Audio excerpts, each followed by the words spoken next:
Welcome to the PA Chat. I'm Rick Guasco, Editor-in-Chief of Positively Aware. Today, I'm joined by Jeremiah Johnson, Executive Director of Prep for All, Nick Armstrong, Manager of Advocacy and Government Affairs at the AIDS Institute, Max Boykin, Campaign Manager of the Save HIV Funding Campaign, and Michael Chancley, Communications and Mobilization Manager of Prep for All. We'll be talking about the state of HIV funding in Congress, what advocates are doing to persuade and inform legislators, and what you can do. Where are things at? Just gotten out of the shutdown. There's no immediate impacts on HIV funding, but it does sort of move us back into this space where we are monitoring what is happening with the FY26 appropriations process. And we remain in this situation where there are two drastically different visions for HIV funding going forward. On the one hand, we have the bipartisan Senate Labor H bill that largely maintains funding compared to FY25 levels, whereas in the House, we see a proposed $1.7 billion in cuts that would eliminate CDC prevention, $525 million from Ryan White. These are unprecedented attacks. And so advocates are particularly concerned to see when that conversation is moving forward, how it's going to move forward, and where the pressure points are to try and get the message out there that the Senate vision needs to win out, not some sort of compromise, not a meet in the middle. That needs to be the vision because that is what community needs, and anything else will be devastating. Okay. Echoing everything Jeremiah said, where we are, so we had the government shutdown ended and it did a continuing resolution until the end of January. So that just gives Congress more time to finalize appropriations bills for FY 2026. They were able to pass three non-controversial appropriations bills in the CR, but it left, most of the government still hasn't been funded through the FY 2026. So what we're hearing right now is that the Senate intends, when they come back after Thanksgiving break, to possibly try and pass a few more appropriations bills. They would package them together. Right now, what they like to do is they usually package the labor HHS bill that has, almost all HHS and HIV funding, and marry that with the defense bill. A bill that is popular with Democrats and a bill that is popular with Republicans. Try and marry those together and pass those as one.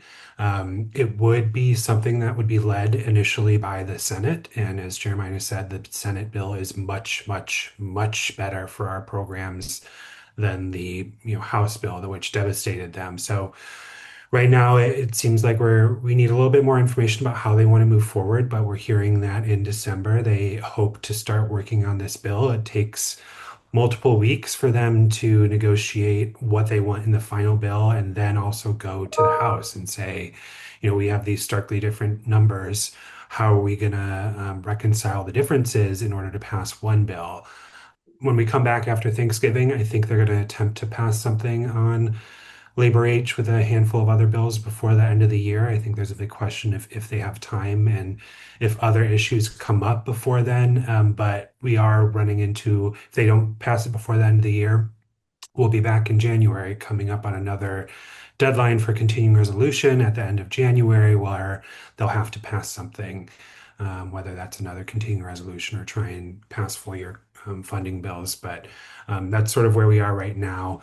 How much say or control do the committee chairs or the ranking members have in what's going to happen? And are there other members that could have a role to play? Yeah, well, I'd say, the committee chairs have the most control over the bills and what's inside of them. After that, it is the members of the appropriations committees. So the subcommittee that writes the labor age bill, they have pretty big say. I would say, the majority members, the members who are a part of the majority have the most say, then goes to the rank and file of the appropriations committee and then everyone else. But the committee chairs are the ones that, I would say pull the biggest levers when we're looking at the specifics within the bills. Are there any key figures emerging here beyond the chairman or the chair of the committees? And are there any unexpected allies or people who are stepping forward?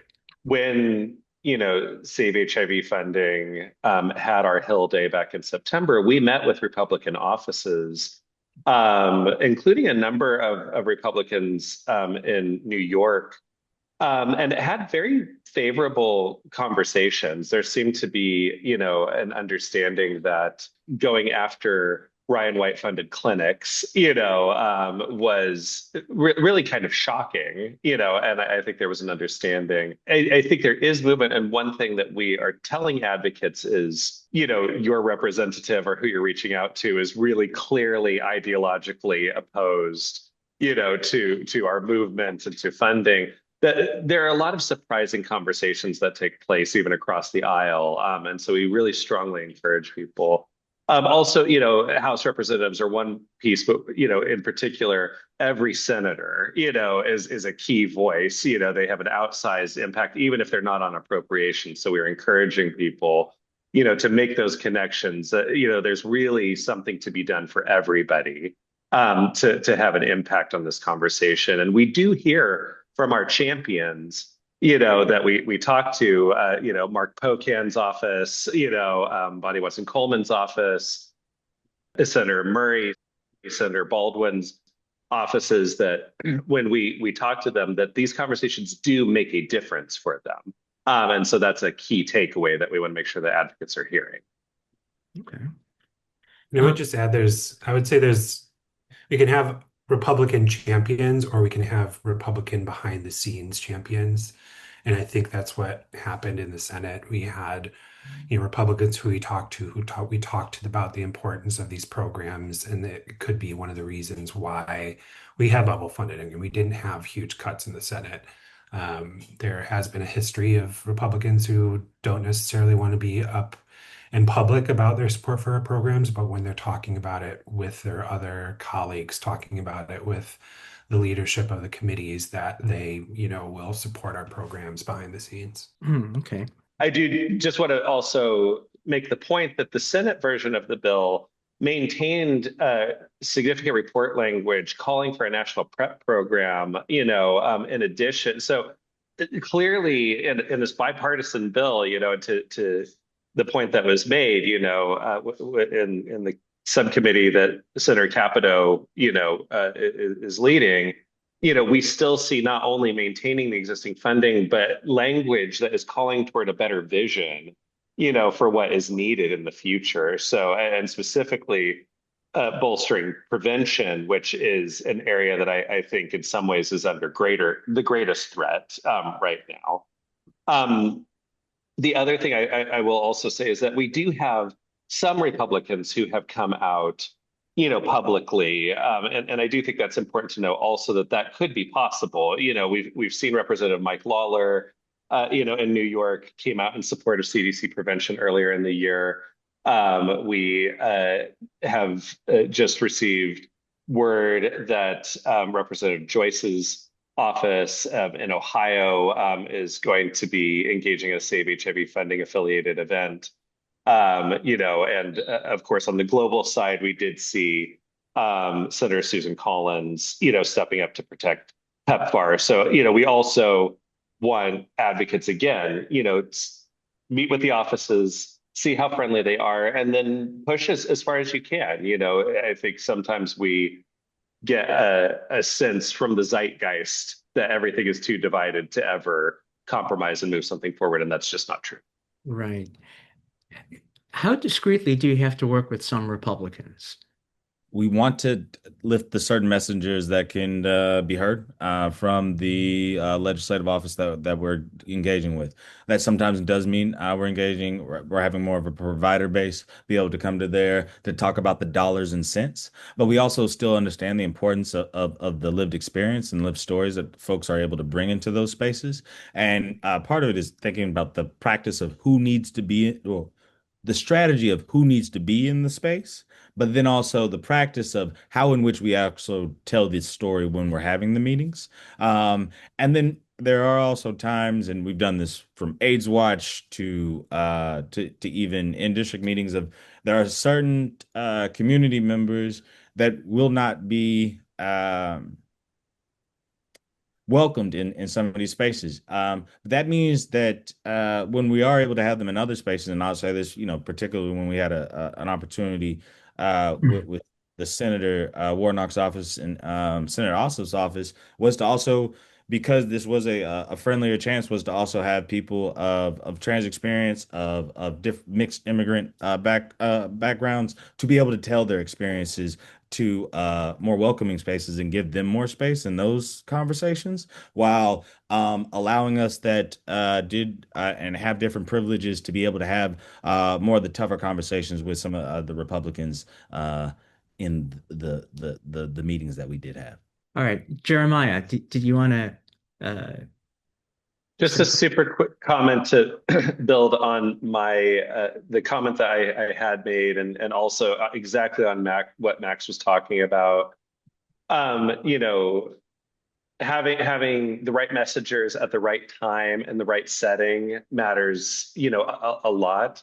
The Save HIV funding campaign in particular has been focusing on state and local engagement because the DC space is so crowded with activism of all kinds. And so the feedback that we continue to get is, really take it to the district, and that's something that's incredibly important.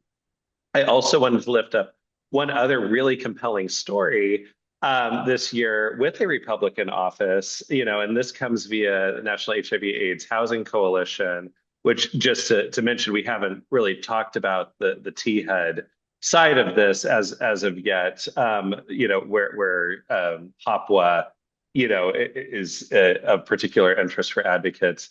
But one reason why we likely saw a $24 million increase to HOPWA in the Senate, where it was flat funded in the House, was a lot of credit has been given to a conversation between housing advocates who went to Senator Hyde Smith, who is the chair of that subcommittee, to talk about the importance of this funding and this importance on a personal level for advocates, and made a real connection. And then we saw this result. So, that's been one very compelling example this year of, beat with a Republican, tell your story at the right time in the right setting and see real results, and so I think that's another important lesson that we've been lifting up for people. As this process continues on, there will be more and more influence from the Republican leadership. And the Republican leadership, two of them, and some of the most important, including Speaker Johnson and Representative Scalise, come out of Louisiana. And Louisiana is one of the most impacted states by HIV in this country. And to understand, as they have continued, and as we saw in the shutdown, not care about SNAP benefits and other things that are important for communities, I think it's important to put that pressure on the leadership of the party, but also the leadership overall, including appropriations and others, but all of them to put pressure on them to understand the importance and the life-saving pieces that we are doing around saving HIV funding when it comes down to treatment, prevention, and also research. I think those are important things for us to be able to continue to uplift and make sure that the leadership in the Republican Party also hears that as well. Max, do you want to speak to what's going on and what's going to be happening for World AIDS Day? For World AIDS Day, is we want to uplift a World AIDS Day that is not business as usual, and we must work to save HIV funding in this crucial time that is understanding with what is going on with appropriations. And we're doing that by using and continuation of the Cuts, Kill, Quilt panels that we launched in September during USCHA, while people were talking to legislators on the Hill there, in an ode to the legendary AIDS quilt of the 80s, of understanding if they continue to make these cuts now, that we will also see the drastic impacts that we saw back in the 80s. And this is also to make sure that our government is actually being supportive to this, but we're also tying that in with our in-district meetings that we're doing also during that week with legislators. So there will be a number of World AIDS Days events that will have our Cuts Kill Quilt panels that have been made in different parts of the country. We'll be in numerous different states having at World AIDS Day events, but we will also have in a number of those states events where we will be meeting with legislators to make sure that they have an opportunity to actually like hang up the quilts, and also in their offices, both in district, and then also we will be having an opportunity for certain offices to do that in DC as well. And folks will actually have an opportunity to talk to legislators why it's important to save HIV funding in their in-district offices. Also invite them to different World AIDS Day events that folks are having during that first week of December. And we're kicking this all off on December 1st in DC at the Rayborn Building, where I believe 8 or 9 of our panels will be hanging up in the Rayborn Building. And we'll also have a number of advocates and folks being able to talk to legislative staff and legislators around the importance of saving HIV funding and what these different panels mean. And they'll be from a number of different organizations across the country that will be based on some of the ones in DC. And then we have a number of panels that are being made as far west as Minnesota and Texas. And deep south as Florida, up north as far as New York. So a large splash of the country being able to have these different quilt panels at World AIDS Days events that are happening across the country to raise awareness around the importance of saving HIV funding, along with ties for some of the panels that are community specific, including around HIV criminalization, Trans Day of Remembrance, and also connections with both Black and Brown communities that have been under different attack under the Trump administration, but uplifting the connections and the intersections of how that ties to our importance of saving HIV funding. Where can people go, or how can people find out about these events that are happening near them? They can go to the Save HIV Funding website to be able to hopefully find a list of also some of the events that we're having across the country, and also go to our new Instagram to also follow all the new different things that we are posting throughout that week. And you can also create a digital panel if you would like. I'm not going to steal any of Michael's thunder. Oh, okay. Michael, But there's also digital panels that folks can do to yeah. engage with us as well. Michael, maybe now's a good time for you to jump in. No, just wanted to add that we also to make sure that we have low barriers to being able to engage with our legislators. We also routinely update and launch toolkits. We have a World AIDS Day toolkit. Also, we do action alerts on our website so that people can either send letters to their legislators with suggested scripts, make calls to the legislators as well. And we also, again, we try to make engagement low barriers. So even making sure that we recently added to the website that it's available in both Spanish and French, so that more people are able to access it, or people are able to see the script so that they can engage with those legislators.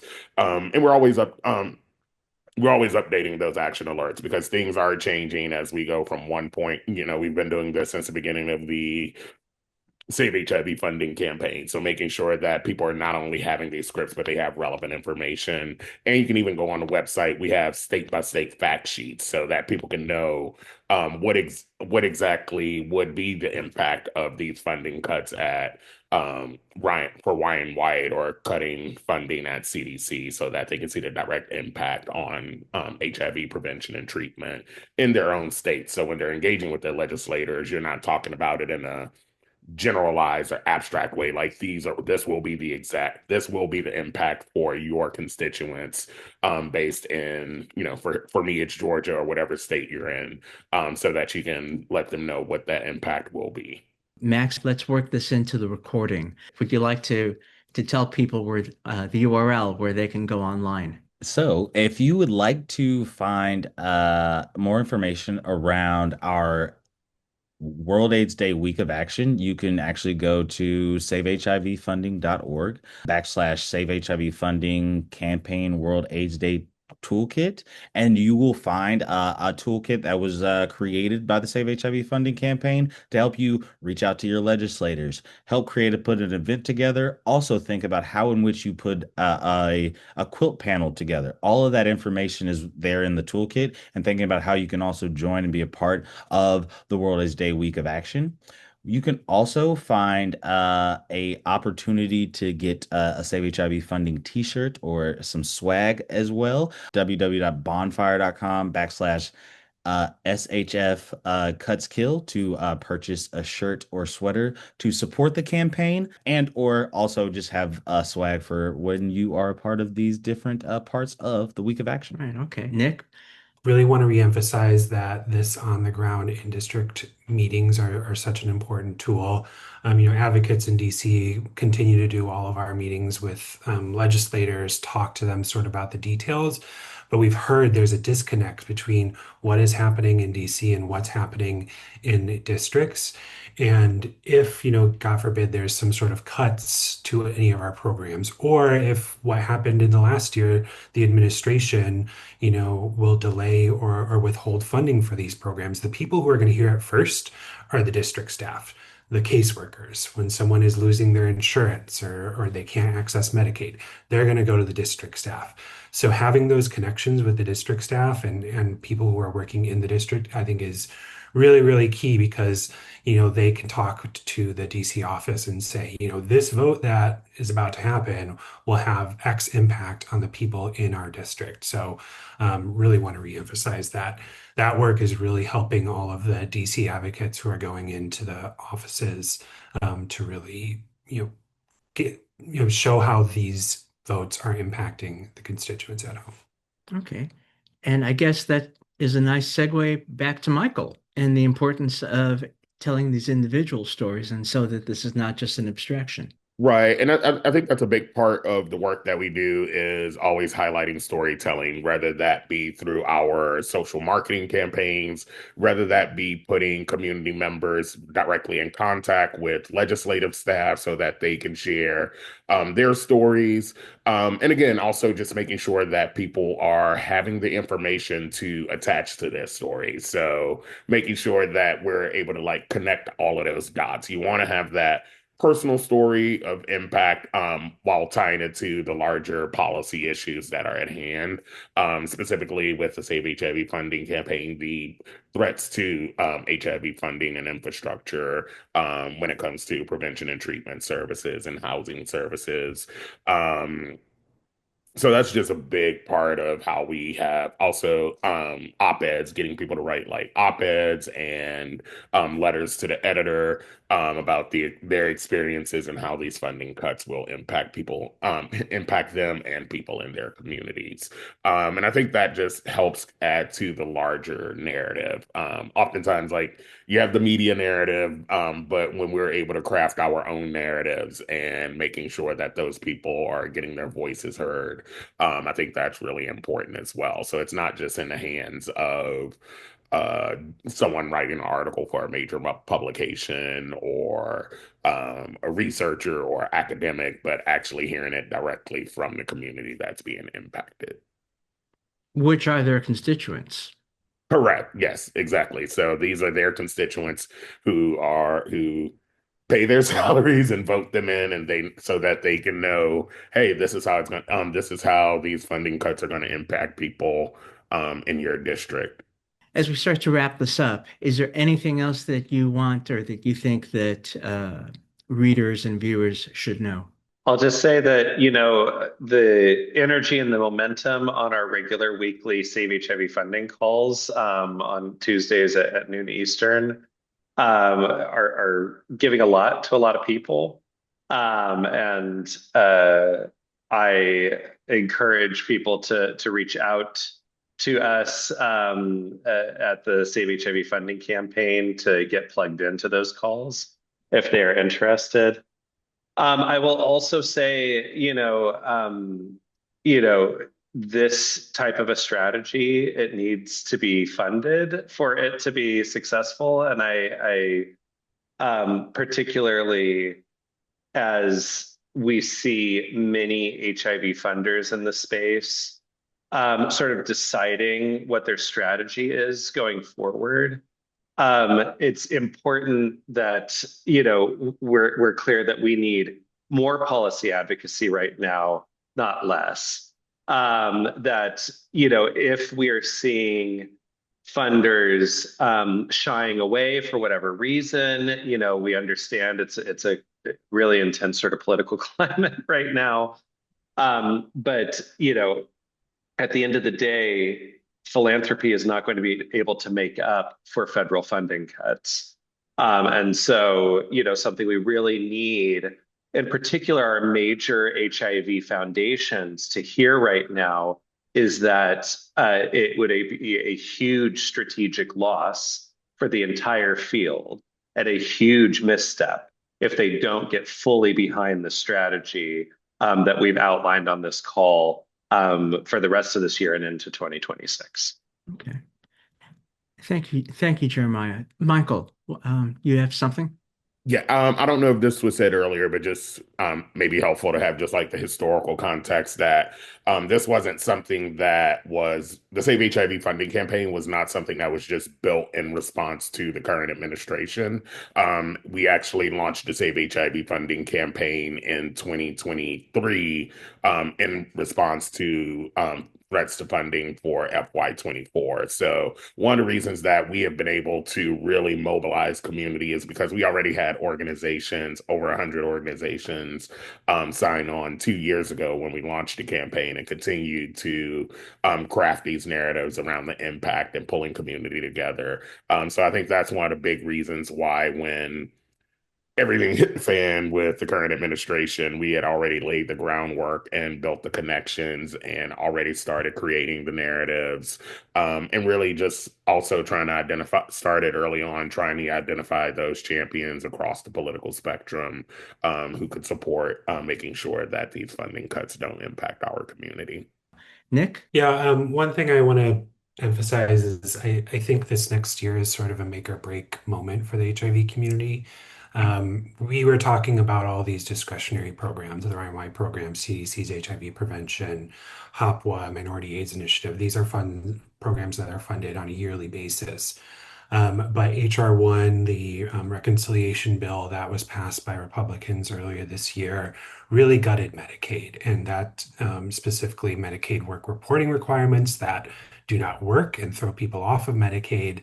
Over the next year, those requirements will slowly be transitioned in 2027, that'll start, and 40% of people living with HIV rely on it. So, if we are going into next year and we have programs that are payers of last resort, like the Ryan White program, aren't getting funded adequately, but then there's going to be an influx of people who need Ryan White support because they're being thrown off of Medicaid. That's going to be really, really hard for programs. And also in the next month, we did not get a renewal of the advanced premium tax credits in the Affordable Care Act. Lots of people living with HIV and at risk of HIV rely on ACA plans to purchase insurance, ADAPs, AIDS drug assistance programs within Ryan White. They find it can be more efficient for them to purchase ACA plans for their clients rather than just covering drugs. So we're going to see people who are getting thrown off of ACA plans because they can't afford it. So I think in the next year, HIV advocates really need to come together to advocate for a lot of these discretionary programs because they're going to be the payers of last resort as more and more people are being thrown off of the insurance that they rely on. I would also encourage folks to call their members of Congress today or tomorrow and tell them to renew the APTCs because that needs to happen before the end of the year. Aside from programs, everything from Ryan White to HOPWA to ADAP, and SNAP also being, imperiled here. Is this affecting HIV policy, things like HIV criminalization, or as I prefer to say, decriminalization? There's two parts when I think about this question that you just posed, Rick. One, we are anytime that we see decreases in HIV funding, that means less people getting access to treatment. That means less people getting access to prevention. And we also see this with an increased criminalization of of people in lots of different states. And HIV criminalization laws are mainly state-based. And what we are seeing is an increase of criminalization in different states. And shout out to the folks at Sero Project, CHLP, Health Not Prisons Collaborative, and all the work that they're doing to continue to stay abreast of all this. And I also want to say their advocates that have been connected to all those entities have been some of the most vocal and some of the best at also like doing the work of around the quilt panels and setting up in-district meetings across the country because they also understand the intersections of how this will impact them in their communities. We understand that many of these are state-based laws,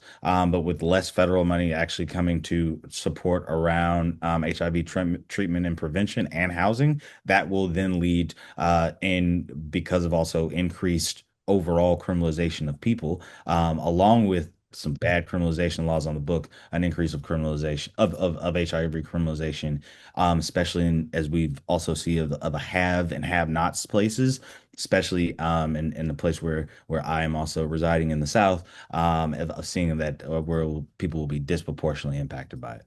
Okay. Thank you, Max. Jeremiah? There is an opportunity cost when advocates have to fight such existential threats that it puts a lot of strain on those of us who are covering not only these important fights on things like criminalization. At Prep for All, we've been fighting for a national PrEP program. We've been looking to address all the threats to insurance coverage for PrEP through the Braidwood case, and now potential threats through RFK Jr.'s HHS. But a lot of these fights are being carried by the same activists. It's not as though our field is expanding. As a matter of fact, it is shrinking right now because our funders are, many are exiting or limiting. The fact of the matter is advocates are still kicking ass. There was a big victory just this year, I believe, in Maryland, around modernizing criminalization laws. We've continued to press forward a CDC-funded pilot for a national PrEP program, and those ones are still happening. But the concern for me headed toward 2026 is, can the community continue to keep up an unreasonable pace, quite frankly, without more attention to more resources or a significant lessening of the threats that we're facing. I want to thank everybody for their time. Offer up one last opportunity to throw in a comment before we wrap it up. If there's anything else you think needs to be said at the moment, please chime in. We always can use more advocates. We'd love people to say sign up and join the campaign at savehivfunding.org. But also, if you haven't had a chance to talk to folks in your community, continue to engage them and talk to them about the importance of Save HIV funding and to bring them to the next legislative meeting that you have. The more, the merrier. We need more folks to be a part of the campaign, but also to be a part of our movement. Thank you, Max. One very last important comment. We love Positively Aware. A lot of great advocacy happening because of you. So just want to thank you for that. Well, thank you for your kind words, Jeremiah. Positively Aware's mission is to educate and inform. We don't directly advocate because we're in the business of putting the facts out and letting the facts speak for themselves. So what we can do, though, is to tell people what is going on and to let them know what's being done about it. And that's where you, as advocates, can come in and let people know what they can do. So thank you for that. My hope is that Positively Aware can maybe do something like this again, have a roundtable discussion, and bring more information into to light and to let people know what they can do. So my thanks to all of you, and thanks to everyone seeing this video.